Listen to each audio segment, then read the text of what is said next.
বৈষম্য বিরোধী ছাত্র আন্দোলনে আহতদের চিকিৎসার খোঁজখবর নিতে ও তাদের আর্থিক সহায়তা দিতে চট্টগ্রাম মেডিকেল কলেজ হাসপাতালে পরিদর্শন করবেন ধর্ম উপদেষ্টা ডক্টর আ.ফ.ম.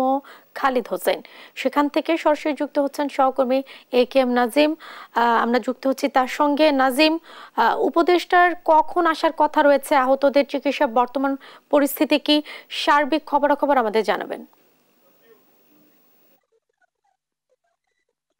যে যেমনটা বলছেন, বৈষম্য বিরোধী ছাত্র আন্দোলনের সময় চট্টগ্রামে বিশেষ করে যে 17 তারিখ থেকে শুরু করে গত 4 তারিখ পর্যন্ত, 4 আগস্ট পর্যন্ত যে সংঘর্ষ নিহত হচ্ছে, এতে করে বৈষম্য বিরোধী ছাত্র আন্দোলনের প্রায় কয়েক হাজার ছাত্র এখানে আহত হয়েছেন, প্রায় বেশ কয়েকজন নিহত হয়েছেন। কিন্তু তাদের মধ্যে চট্টগ্রামে ইতিমধ্যে আমরা যেটি জেনেছি, চট্টগ্রাম মেডিকেল কলেজ হাসপাতালে 30 থেকে 35 জন শিক্ষার্থী বিভিন্ন ওয়ার্ডে চিকিৎসা নিচ্ছেন। তারা বিভিন্নভাবে আহত হয়েছেন, কারণ এখানে যারা রয়েছেন তাদের মধ্যে অধিকাংশই গুলিবিদ্ধ বলে আমরা জেনেছি। এরই মধ্যে আজ সকাল 11টা থেকে 11:30টার মধ্যে যিনি ধর্ম উপদেষ্টা রয়েছেন ডক্টর আ.ফ.ম. খালিদ হোসেন, উনি চট্টগ্রাম মেডিকেল কলেজ হাসপাতাল পরিদর্শন করার কথা রয়েছে। উনি ইতিমধ্যেই চলে আসছেন বলে আমরা জেনেছি। উনি এসে যারা আহতরা হয়েছেন তাদেরকে উনি দেখবেন, তাদের খোঁজখবর নিবেন এবং তাদেরকে আর্থিক সহযোগিতা করবেন বলে আমরা জেনেছি।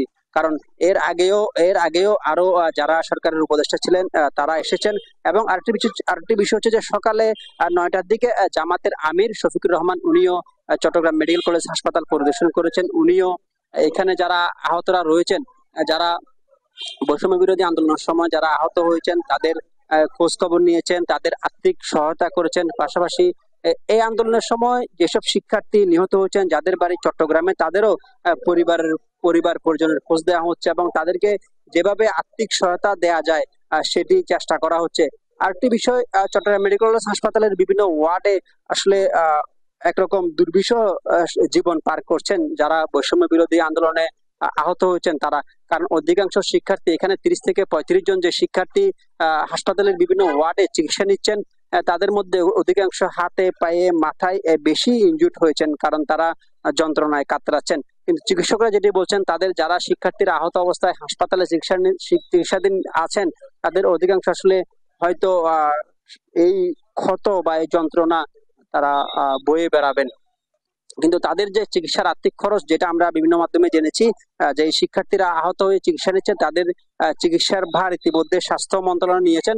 তবে চট্টগ্রাম মেডিকেল কলেজ হাসপাতালে যারা চিকিৎসাধীন রয়েছেন, এখানে যারা বাহির থেকে ওষুধ কিনতে হয় বা তাদের যেসব সহযোগিতা দরকার, সেটিও কিন্তু স্বাস্থ্য মন্ত্রণালয়ের পক্ষ থেকে করা হচ্ছে এবং বিভিন্ন সংস্থার পক্ষ থেকে এসে পরিদর্শন করে তাদেরকে দেওয়া হচ্ছে। আরেকটি বিষয়, যারা চিকিৎসাধীন রয়েছেন তাদেরকে দেখভাল করার জন্য বৈষম্য বিরোধী ছাত্র আন্দোলনের যারা শিক্ষার্থীরা চট্টগ্রামে দায়িত্বরত রয়েছেন, তাদের পক্ষ থেকে তাদের ব্যাপারে সার্বক্ষণিক খোঁজখবর নিচ্ছেন এবং তারা টাইম করে শিডিউল করে 8 ঘন্টা বা 4 ঘন্টা করে করে শিক্ষার্থীরা, এইসব শিক্ষার্থী যারা আহতরা রয়েছেন তাদের খোঁজখবর নিচ্ছেন। তাদের খাবার দাবার থেকে শুরু করে সবগুলো বিষয় কিন্তু এইসব শিক্ষার্থীরা দেখছেন এবং একটা রেজিস্টার তারা মেনটেন করছেন যে কতজন শিক্ষার্থীর কি কি প্রয়োজন হয়, কোন কোন ওষুধগুলো প্রয়োজন হয়, কিভাবে হয়, সবগুলো তারা দেখভাল করছেন। আর যারা নিহত হয়েছেন তাদের পরিবারও কিন্তু এখান থেকে খোঁজ খবর নেওয়া হচ্ছে। এবং যারা শিক্ষার্থী রয়েছেন বৈষম্য বিরোধী আন্দোলনে, তারা বিভিন্ন গ্রুপে ভাগ হয়ে যারা নিহত রয়েছেন তাদের বাড়ি বাড়ি যাচ্ছেন, তাদের বাড়ি থেকে তাদের খোঁজ খবর নিচ্ছেন, তাদের পরিবারকে সমবেদনা জানাচ্ছেন। যারা আহত হয়েছেন তাদেরও বাড়ি বাড়ি গিয়ে খোঁজ খবর নিচ্ছেন। কারণ এই আন্দোলনে আসলে সর্বসাধারণ মানুষ, শিক্ষার্থী থেকে শুরু করে সব শ্রেণী পেশার মানুষ মূলত এই আন্দোলনে সাথে ছিলেন। এবং আরো চট্টগ্রামের বাইরেও, চট্টগ্রামের এই মেডিকেল কলেজ হাসপাতাল ছাড়াও আশপাশের যতগুলো হাসপাতাল ক্লিনিক রয়েছে, অনেক জায়গাতেই সাধারণ যারা শিক্ষার্থীরা রয়েছেন তারা চিকিৎসা নিচ্ছেন। কিন্তু একটি বিষয়, যেসব শিক্ষার্থী এখানে চিকিৎসা নিচ্ছেন তাদের মধ্যে আমরা যেটি জেনেছি, অধিকাংশ আসলে তাদের এত সামর্থ্য নিচে ব্যয়বহুল চিকিৎসা করানোর তাদের সামর্থ্য অনেক কম। তাই তারা যত দ্রুত সম্ভব তাদেরকে যেন উন্নত চিকিৎসা দেওয়া হয়, তাদের পরিবারের দায়িত্ব নেওয়া হয়, সেটা তারা বলছেন। কারণ আমরা কয়েকটি আহত পরিবারের সাথে কথা বলছি, তারা যেটি বলছেন, তাদের যে ঘরের একজন ছেলে বা তাদের একজন সন্তান যেভাবে আহত হয়ে কাতরাচ্ছেন, তাদের যে উন্নত চিকিৎসা দরকার বা আরো পর্যাপ্ত টাকা পয়সা প্রয়োজন এবং পরিবারকে সচ্ছল হওয়ার জন্য যেসব বিষয়গুলো দরকার, সেগুলো যেন সরকারের পক্ষ থেকে দেখা হয়, সেটি বলছেন এখানকার যারা আহত রয়েছেন এবং আহতদের পরিবার যারা রয়েছেন তারা সেটি বলছেন।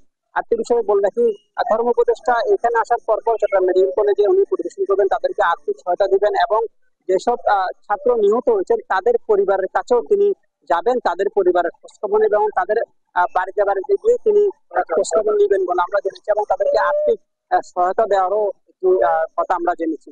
তো এই ছিল চট্টগ্রাম মেডিকেল থেকে আমার কাছে থাকা সর্বশেষ। নাজিম, আপনাকে ধন্যবাদ। দর্শক, চট্টগ্রাম থেকে যুক্ত ছিলেন সহকর্মী এ কে এম নাজিম।